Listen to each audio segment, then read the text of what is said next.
ഇതൊക്കെ എന്തിനാ എന്നെ കൊണ്ട് പറപ്പിച്ചത്? നമുക്ക് ശീബോധിക്ക് വെക്കാനായിട്ട്. എന്താ ഈ ശീബോധി? ശീബോധി എന്ന് പറഞ്ഞാൽ ശരിക്ക് ശ്രീ ഭഗവതി എന്നാണ് അർത്ഥം വരുന്നത്. കർക്കിടക മാസം, ഇപ്പൊ കർക്കിടക മാസം ആവല്ലേ നാളെ തൊട്ടിട്ട്. അപ്പോൾ ഇന്ന് തലേ ദിവസം നമ്മൾ ശ്രീ ഭഗവതിക്ക് വെക്കുന്ന സമയത്ത് നമ്മുടെ വീടിൻ്റെ ഉള്ളിൽ എല്ലാവിധ ഐശ്വര്യങ്ങളും ഉണ്ടാവാൻ വേണ്ടിയിട്ട് കുറച്ച് ചടങ്ങുകളൊക്കെ ഉണ്ട്. ആ ചടങ്ങിലേക്ക് നമ്മൾ ഈ ദശപുഷ്പങ്ങളൊക്കെ വെക്കും. ഇതിന് സയൻറ്റിഫിക് ആയിട്ടുള്ള ഗുണങ്ങളും ഉണ്ട്. ഈ പുഷ്പങ്ങളൊക്കെ നമ്മുടെ വീടിൻ്റെ ഉള്ളിൽ വെക്കുമ്പോൾ ഇതിൽ നിന്നും വരുന്ന അത് നമ്മൾ കിണ്ടിയിലോ അല്ലെങ്കിൽ വേറെ ഏതെങ്കിലും ഒരു മൊന്തയിലോ വെള്ളം ഒഴിച്ച് അതിനകത്ത് ഈ വേരോട് കൂടിയിട്ടാണ് നമ്മൾ പിഴുതെടുക്കുന്നത്. അപ്പോൾ ഇപ്പോൾ ടൗൺ ഏരിയാസൊക്കെ ആണെന്നുണ്ടെങ്കിൽ അവർക്ക് ഈ ദശപുഷ്പം വെക്കണം എന്നുണ്ടാവും ചെയ്യും അവർക്ക് ശീബോധിക്ക്. പക്ഷെ ഇത് കിട്ടാനായിട്ട് ബുദ്ധിമുട്ടാവും. അപ്പോൾ ഇത് ഒരു 3 ദിവസം 4 ദിവസം നമ്മൾ വേരോടെ പിഴുത് കഴിഞ്ഞാൽ അതിനകത്ത് വെള്ളത്തിൽ ഇറക്കി വെച്ചാൽ അത് അവിടെ ഇരുന്നുള്ളൂ. അപ്പോൾ കണ്ടോ നമ്മൾ അതുകൊണ്ടാണ് വേരോടെ തന്നെ മോളോട് പറിച്ചെടുക്കാനായിട്ട് പറഞ്ഞത്. എന്തായാലും നല്ല കുട്ടി കേട്ടോ. ഇതില് 10 എണ്ണം ഉണ്ടല്ലോ അല്ലേ? ആ അല്ല, അപ്പൊ ഇതൊക്കെ നമ്മൾ എന്താ ചെയ്യാ? തലേ ചൂടുക? എന്താ ചെയ്യാ? ഈ ദശപുഷ്പത്തില് നമ്മള് ഇപ്പൊ ഞാൻ ചൂടിയിരിക്കുകയാണല്ലേ. അപ്പൊ നമ്മള് കർക്കിടക മാസം മുതല് 1-ാം തീയതി മുതൽ നമ്മൾ ദശപുഷ്പം വെക്കും. ആ മാസം മുഴുവനും 30 ദിവസവും ദശപുഷ്പം വെക്കുക. അതുപോലെ തന്നെ മുക്കുറ്റി ചാന്ത് തൊടുക. ശരിക്കും ഈ മുക്കുറ്റി നല്ല ഗുണമുള്ള ഒരു ഔഷധമാണല്ലോ. അപ്പോൾ അത് ഇട്ട് തിളപ്പിച്ച വെള്ളം കുടിച്ചാൽ ശരീരത്തിൽ ഉണ്ടാകുന്ന ത്വക്ക് രോഗങ്ങൾക്കൊക്കെ ഭേദമുണ്ട്. അപ്പോൾ നമ്മൾ ഈ മാസം കർക്കിടക മാസം എന്ന് പറയുമ്പോൾ പൊതുവേ നമ്മുടെ ശരീരം ആകെ ഒരു അയഞ്ഞിരിക്കുന്ന അല്ലെങ്കിൽ വളരെ ഇളമിച്ചിരിക്കുക എന്നൊക്കെ പറയില്ലേ നമ്മൾ, അങ്ങനെ ഇരിക്കുന്ന ഒരു മാസമാണ്. അതാണല്ലോ ആളുകൾ ട്രീറ്റ്മെന്റിനൊക്കെ ആയുർവേദ സെന്ററുകളിലൊക്കെ നമ്മൾ പോകുന്നത്. പിന്നെ കർക്കിടക കഞ്ഞി കുടിക്കുക, അങ്ങനെ കുറെ ആരോഗ്യപരമായിട്ടുള്ള സംരക്ഷണം കൂടെ അതിനകത്ത് നടക്കുന്നുണ്ടല്ലോ.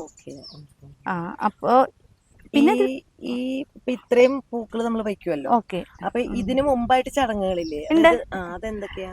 നമ്മള് 1-ാം തീയതി ആണല്ലോ കർക്കിടക മാസം നമ്മൾ തുടങ്ങുന്നത്. അപ്പൊ തലേ ദിവസം വീടെല്ലാം അടിച്ച് വൃത്തിയാക്കി നന്നായി, അതുപോലെ ഭഗവതി സങ്കല്പാണല്ലോ.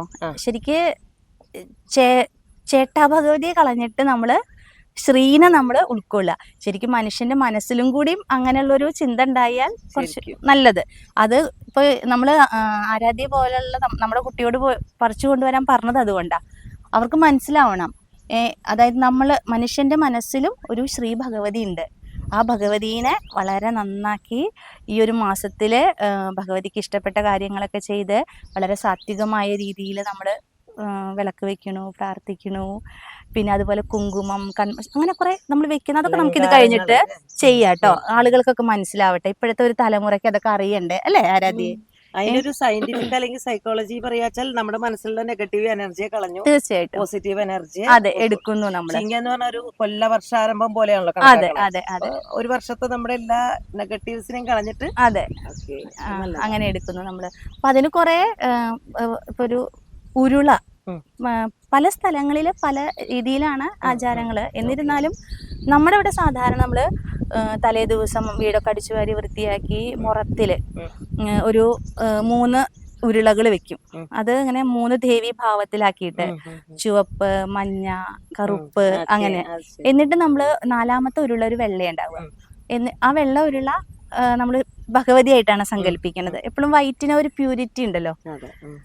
അപ്പോ അതെല്ലാം മുറത്തിൽ വെച്ച് പ്ലാവിലയില് നമ്മള് തിരി എണ്ണയിലാക്കിയിട്ട് നമ്മൾ വിളക്കുന്ന കത്തിച്ച് അതിനുള്ളിൽ വെക്കും. അത് കഴിഞ്ഞ് എല്ലാ അടിച്ചുവാരി അവശിഷ്ടങ്ങളൊക്കെ ഉണ്ടാവുമല്ലോ, അതൊക്കെ അതിനകത്തിട്ട് നന്നായിട്ട് ഇങ്ങനെ ഒഴിയും. വീടിനെ മൊത്തം ഒരു 3 പ്രാവശ്യം വലം വെച്ച് നമ്മുടെ വീട്ടിൽ ആരെങ്കിലും പണിക്ക് നിൽക്കുന്ന ആളുകൾ ഉണ്ടാവുമല്ലോ, അവരെ കൊണ്ട് അതൊക്കെ ചെയ്യിപ്പിച്ചിട്ട് വീടിനെ മൊത്തം ഒഴിഞ്ഞ് എടുത്ത് ഈ കൊണ്ടുപോണ അവരുടെ തലയിൽ നമ്മൾ കുറച്ച് എണ്ണ വെച്ച് കൊടുക്കും. എണ്ണ ഒഴിച്ചിട്ട് തലയിൽ കുറച്ച് ഒഴിച്ചു കൊടുത്ത് അവരെടുത്ത് പോവാനായിട്ട് പറഞ്ഞ് അവർ പുറത്ത് പോയി ഇത് കൊണ്ടുപോയി കളഞ്ഞ് അവർ കുളിച്ച് വന്നു കഴിഞ്ഞാൽ അവർക്ക് നമ്മൾ ഒരു 3 ഉരുളുണ്ടല്ലോ, അതുകൂടാതെ ഒരു വെള്ള ഉരുളല്ലേ, ആ വെള്ള ഉരുള പോലെ നമ്മൾ വീടിൻ്റെ ഉള്ളിലും കുഴച്ച് വെച്ചിട്ടുണ്ടായിരിക്കും. എന്നിട്ട് അവർ വന്നു കഴിഞ്ഞാൽ അവരെ നല്ല നമ്മൾ മൃഷ്ടാനായിട്ട് അവർക്ക് ഇഷ്ടപ്പെട്ട സന്തോഷമുള്ള ഭക്ഷണം, വിഭവസമൃദ്ധമായ ഭക്ഷണമൊക്കെ കൊടുത്ത് അവരെ സന്തോഷിപ്പിക്കുകയാണ്. ഒരു മനുഷ്യന് ഒരു സന്തോഷം വരുമ്പോൾ തന്നെ അവിടെയുള്ള ആ കുട്ടികൾക്കും കൂടെ, ആ വീടിനകത്തുള്ള കുട്ടികൾക്കും കൂടെ, ഒരു ഭാവി തലമുറയ്ക്കും കൂടെ നല്ലൊരു പോസിറ്റീവ് ആയിട്ടുള്ള എനർജി ഇല്ലേ? അതെ, ശരിക്കും അതെ കേട്ടോ. അത് ഇപ്പൊ വീടാണെങ്കിലും അതെ, പലപ്പോഴും നമുക്ക് തിരക്കൊക്കെ ആയിട്ട് വൃത്തിയാക്കാൻ സമയം കിട്ടില്ല. അതെ. അപ്പൊ അതൊരു ഒരു ചിട്ട വെച്ചാലാണ് ഇതൊക്കെ നമ്മൾ അതെ, പൊതുവെ ഇപ്പൊ പറയുന്നുണ്ടല്ലോ ആരോഗ്യപരമായിട്ട്, പിന്നെ നമുക്ക് ഇവിടുന്ന് ഗവൺമെന്റിന്റെ അറിയിപ്പ് കിട്ടൂലോ, പനി വരുന്നു, മഴക്കാല രോഗങ്ങൾ പടരുന്നു, അതിന് നിങ്ങൾ എന്ത് ചെയ്യണം, ആഴ്ചയിൽ ഒരു ദിവസം എന്താ ഡ്രൈ ഡേ ആചരിക്കണം എന്നൊക്കെ പറഞ്ഞു. അതൊക്കെ തന്നെ പണ്ടുള്ളവർക്ക് ഇതിന്റെ ഒരു വലുതായിട്ടുള്ള ഒരു ഇംഗ്ലീഷ് വേർഡോ അല്ലെങ്കിൽ ഇതിന്റെ ഒരു ശാസ്ത്രീയമായ വശങ്ങളോ ഒന്നും അറിയില്ല. പക്ഷെ അവരെല്ലാം ശാസ്ത്രീയമായി ചെയ്തിരുന്നു. ഇന്ന് നമ്മള് ഒക്കെ പഠിക്കുന്നുണ്ട്, പക്ഷെ ചെയ്യാൻ നല്ല മടിയുള്ളവരാണ്. അപ്പൊ ഇതൊക്കെ പറിച്ചു കൊണ്ടുവരണല്ലോ.